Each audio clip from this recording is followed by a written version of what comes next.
সনে ইলেকশন হইল, আমি নাই, উনি নমিনেশন দিছে, উনি ভোট করছে, উনি পাস করাইছে, আমি দামি।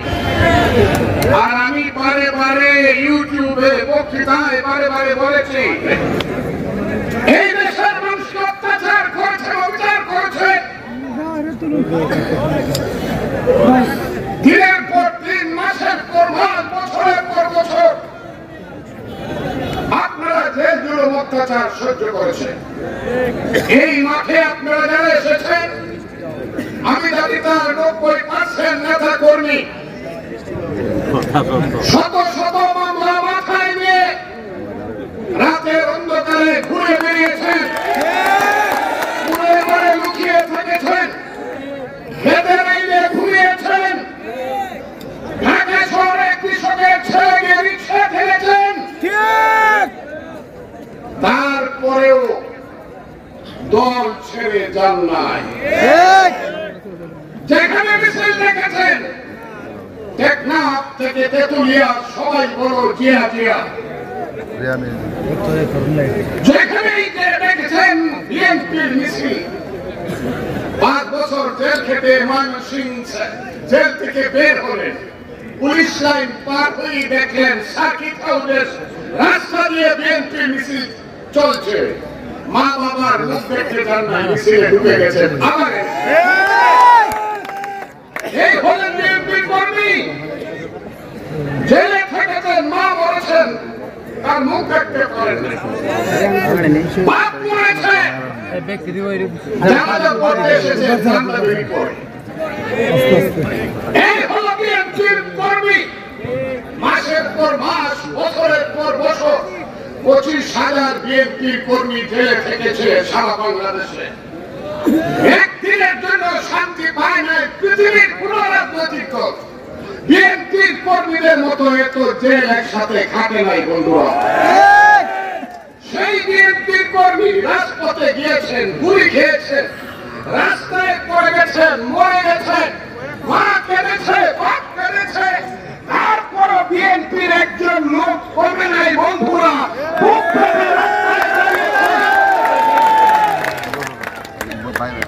বিএনপির নেতা কর্মীরা এত কষ্ট করেছেন গত 15-16 বছর, যা বলতে গেলে বিষাদ সিন্ধু হয়ে যাবে, কারবালার ইতিহাস হয়ে যাবে বন্ধুরা। বিএনপির নেতা কর্মীরা সব কিছু সহ্য করেছে। সর্বশেষ হাসিনা পতনের আগে আমি ময়মনসিংহ জেলা বিএনপির কর্মী সম্মেলনে এসেছিলাম 25শে অক্টোবর 2023-24 সন। সেই 24 সনের অক্টোবরের 28শে অক্টোবর ছিল ঢাকায় মহাসমাবেশ। সেই সমাবেশে আপনারা গিয়েছিলেন, 10 লক্ষ লোক হয়েছিল। সেই 10 লক্ষ লোকের মিছিলে ওই কাফেরেরা, নমরুদেরা, ফেরাউনেরা, ওই হাসিনা সরকারের লোকেরা গুলি করেছিল। 15 মিনিটে 10 লক্ষ লোকের মিছিল গাজা উপত্যকা বানিয়ে দিয়েছে। জীবন মৃত্যুর ভয়ে কেউ অ্যারেস্ট হয়েছিলাম, কেউ মরে গিয়েছিলাম, কেউ জেলখানায় গিয়েছিলাম, কেউ পালিয়েছিলাম বন্ধুরা। সারা বছর আন্দোলন করেছি, সংগ্রাম করেছি, নিজেকে কোনো সময় বিরত করি নাই বন্ধুরা। এবং সেই আন্দোলনের শেষ দিকে 5ই জুলাই থেকে 5ই আগস্ট 1 মাস ছাত্র জনতা আন্দোলন হলো, সংগ্রাম হলো, সারা বিএনপির নেতা কর্মী পিছন দিকে সবকিছু করলো।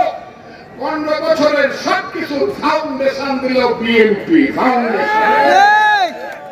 জমি আমার, বীজ ফলাইছি আমি, চারা জমিতে লাগাইছি আমি, পানি দিছি আমি, সার দিছে বিএনপি, তেলের টাকা দিছে বিএনপি, সব করছে বিএনপি। ক্ষেত হলুদ হয়েছে, পাকছে, সেই দাওয়াল এসা কাইটে দিছে 5ই আগস্ট। নিশ্চয়ই দাওয়াল তার দাওয়াল চাউলের মূল্য পাবে। আমাদের হাওড় অঞ্চলে সব হাওড়ে ধান কাটে বৈশাখ মাসে, দাওয়ালের ভাগ হইল 8টা মুড়ি কাটলে 1টা। দাওয়াল যদি দাবি করে যেহেতু আমি কাটছি তাহলে সব আমার, এইটা তো মালিকের প্রতি অবিচার করা হইল। বিএনপির প্রতি সেই অভিযানটা গত 7 মাস যাবত 6 মাস যাবত হচ্ছে।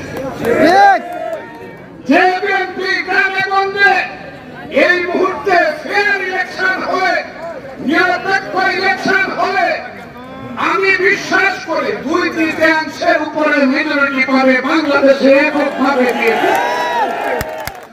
সেই বিএনপি যাতে ইলেকশন করতে না পারে, যাতে ইলেকশন না হয়, সেই বিএনপিকে বঞ্চিত করার জন্য চক্রান্ত করছে। কারা চক্রান্ত করছে আপনারা কি বলতে পারবেন? পারবেন না, কারণ শক্তিটা বড় গভীর অন্ধকারের শক্তি। 20 বছর তারা আমাদের এই হাতে নিচে ছিল, আমাদের নেত্রীরা আঁচলের নিচে তারা আশ্রয় নিয়েছিল। আমাদের নেত্রী যদি তাদেরকে আশ্রয় না দিত, বাংলাদেশে তাদের অস্তিত্ব নিয়ে টানাটানি হইত। হাসিনার 17 বছরের বিএনপির 2টা ইলেকশনে ধানের শীষ মার্কা নিয়ে, নিজের মার্কা নিয়ে যাদের রাজনৈতিক দল আমরা জীবিত রাখলাম, তারা আজকে স্লোগান দেয় 2 সাপের 1 বিষ, নৌকার ধানের শীষ। বেইমানি কাকে বলে বলবো?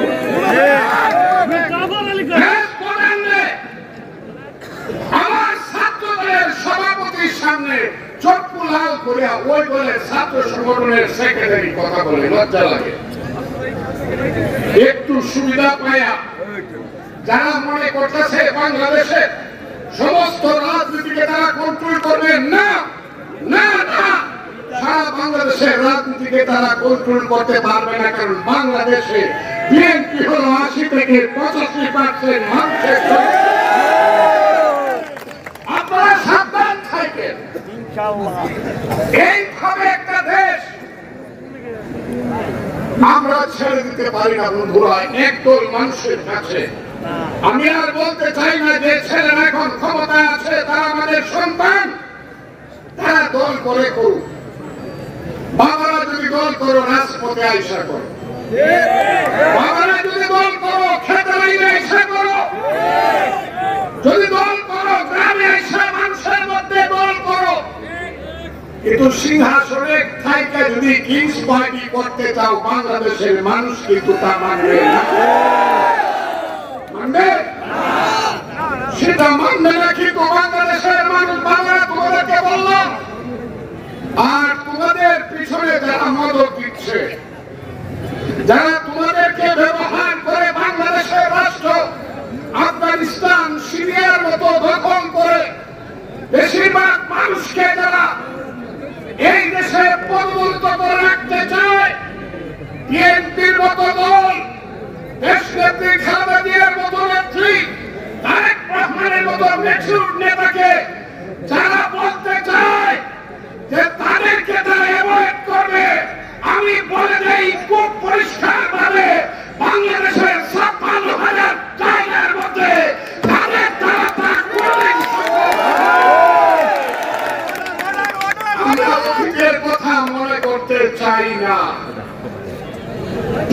মনে করেছিলাম যে সবাই মিলেমিশে থাকবো, কিন্তু একজন যদি তার ব্যবহারে অতীতের কথা মনে করে দেন, যে অতীতে 1000 বছরের বাংলার পরাধীন বাংলাকে আমরা মুক্ত করেছিলাম, যে অতীতে আমরা শত শত বছর যাবৎ বাংলার মুসলমান মায়েরা নামাজ পড়ে খোদার কাছে মুনাজাত করেছে, হে খোদা আমাদেরকে অনেক অমৃতের সন্তান নাও, যে সন্তান আমাদেরকে বিদেশিদের অত্যাচার থেকে, অত্যাচার থেকে মুক্তি দেবে। 1000 বছর ধরে বাংলার হিন্দু মায়েরা সন্ধ্যাবেলায় তুলসী তলায় গিয়ে ভগবানের কাছে প্রার্থনা করেছে, হে ভগবান আমাদেরকে অনেক অমৃতের সন্তান দাও, যে সন্তান আমাদেরকে বিদেশিদের অত্যাচার থেকে বর্গীদের অত্যাচার থেকে, নিঃস্বার্থের অত্যাচার থেকে মুক্তি দিবে। আজ শত শত বছর যাবৎ আমাদের মায়েরা বোনেরা খেতে খেতে ছড়া বলেছে, ছেলে ঘুমালো, পা ধরালো, বর্গীর দেশে বুলবুলিতে ধান খেয়েছে, খাজনা দিব কিসে, ধান ফুরালো, পান ফুরালো, খাজনার উপায় কি? আর কতদিন সবুর করার ওষুধ বলেছি আমার মায়ের মনের অশ্রুধর মুখিয়ে দেওয়ার জন্য। এদেশে শত শত বছর যাবৎ যুদ্ধ হয়েছিল, যুদ্ধ করেছিল তিতুমির, হাজী শরীয়তুল্লাহ, যুদ্ধ করেছিল ময়মনসিংহ, জামালপুর, শেরপুরের মজদুসা, যুদ্ধ করেছিল উসমান খাঁ, কেল্লা দাসপুরের বীরেন্দ্ররা সখীরা, যুদ্ধ করেছিল এদেশে শেরে বাংলা ফজলুল হক থেকে সমস্ত নেতারা এই দেশে যুদ্ধের ঘোষণা দিয়েছিল। আমাদের নেতা মেজর জিয়াউর রহমান কথাটা সেই ঘোষণায় জিয়াউর রহমান বলেছিল, I major Zia do hereby declare the independence of Bangladesh. আমি বাংলাদেশের স্বাধীনতা ঘোষণা করছি। তিনি বলেন বাংলাদেশের স্বাধীনতা। সত্য না মিথ্যা? সত্য যারা মনে করেন তারা হাত তুলে তো জিয়াউর একটা হাত তুলে তো দেখি। এখন যদি কেউ বলে এই দেশে ৭১ যুদ্ধ হলে আপনারা কি সেটা মানবেন? মানবেন না? তারা মানবেন না, তারা হাত তুলে তো দেখি।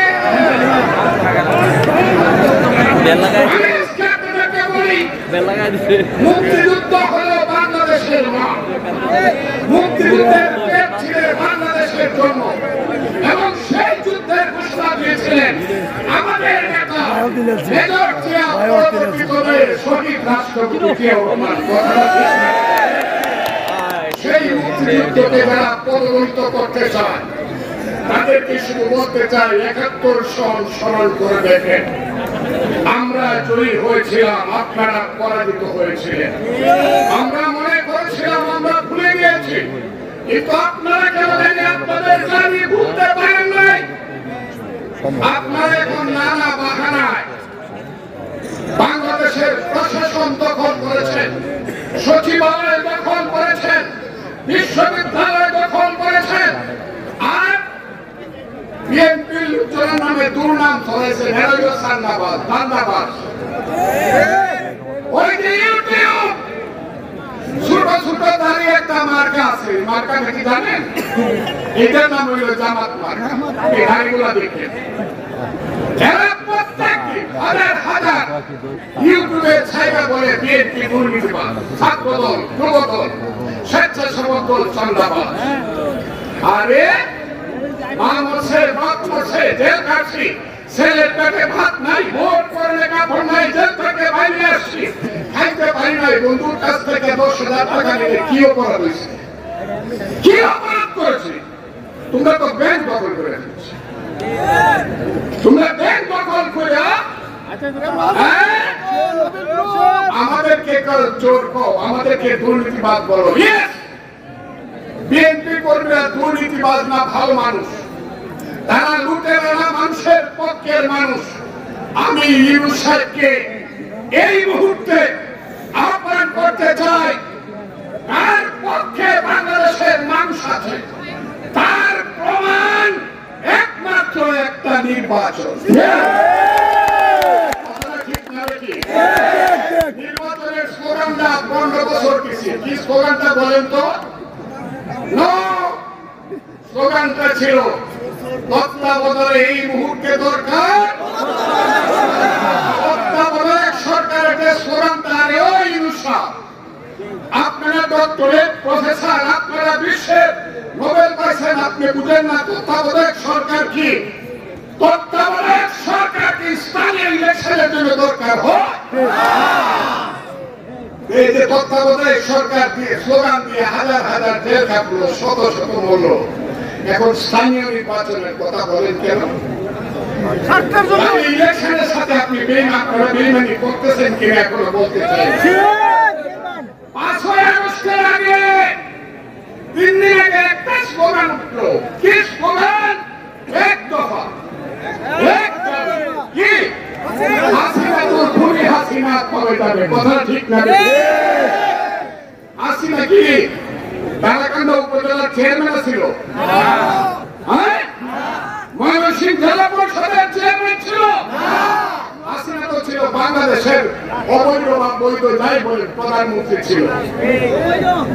তাই এক দফা এক দাবি, খুনি হাসিনা কবে যাবে? সে ছিল কেন্দ্রীয় সরকার। কথা ঠিক না? তাহলে হাসিনাকে তাড়াইছি, এখন তো প্রথম হবে কেন্দ্রীয় সরকারের ইলেকশন। কথা ঠিক না?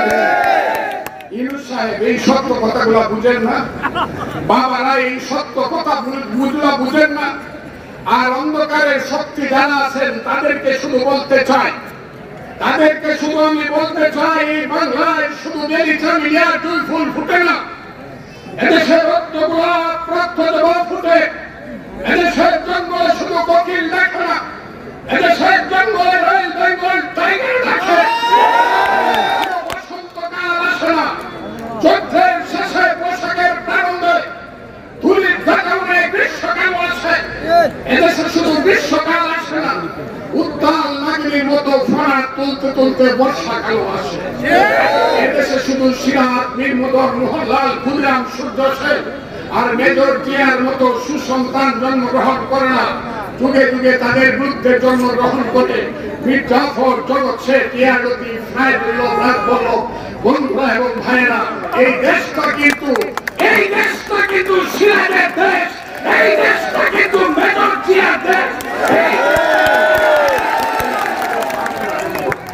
এই মানুষরা হেরে যাবে, মীর জাফররা হেরে যাবে, ষড়যন্ত্রকারীরা হেরে যাবে, অন্ধকারের শক্তি হেরে যাবে। বন্ধুরা, ইসলামের নামে যারা মহান ইসলাম ধর্মের নামে যারা ব্যবসা করতে চায় তারা ছোট হয়ে যাবে। জামাত ইসলাম খালি ইসলাম মাজার ভেঙে ফেলেন, মদনপুরের শাহ সুলতানের মাজার ভেঙে ফেলবেন, সিলেটের শাহজালালের মাজার ভেঙে ফেলবেন, বাংলাদেশের আহলে সুন্নাতুল জামাতকে ধ্বংস করে দিবেন। ইসলাম মুসলমান যারা এই দেশে নিয়ে এসেছে তাদের নাম হলো সুফি, সুফিবাদ, ওলিয়া উলিয়া, গাউস কুতুব দরবেশের দেশ হলো।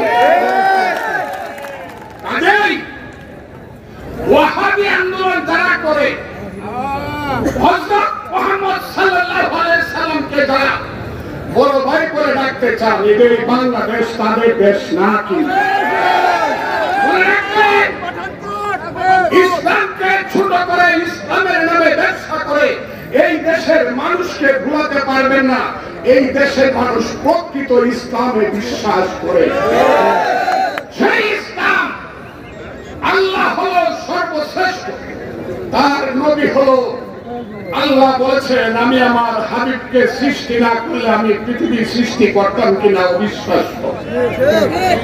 সেই আল্লাহ রাসূল আব্দুল কাদের জিলানী রাহমাতুল্লাহ আলাইহি, হযরত খাজা মাইনুদ্দিন চিশতি রাহমাতুল্লাহ আলাইহি থেকে বলে যারা এই পৃথিবীতে ওলিয়া উলিয়া, গাউস কুতুব, দরবেশরা ইসলাম প্রচার করেছে, আমরা সবাই তাদের সাথী এবং ইসলামের সাথী।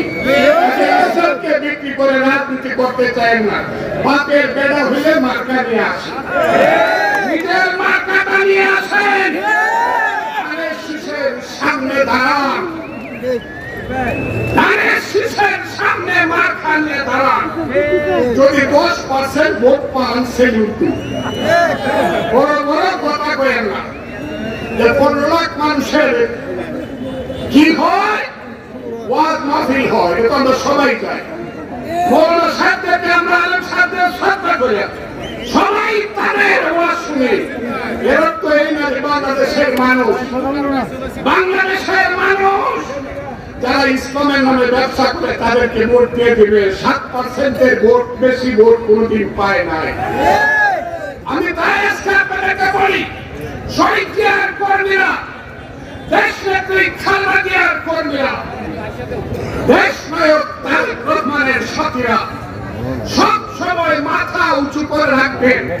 আমরা ইলেকশন চাই এবং সেই ইলেকশন হলো জাতীয় সংসদ ইলেকশন। আমি আপনাকে দেখাতে চাই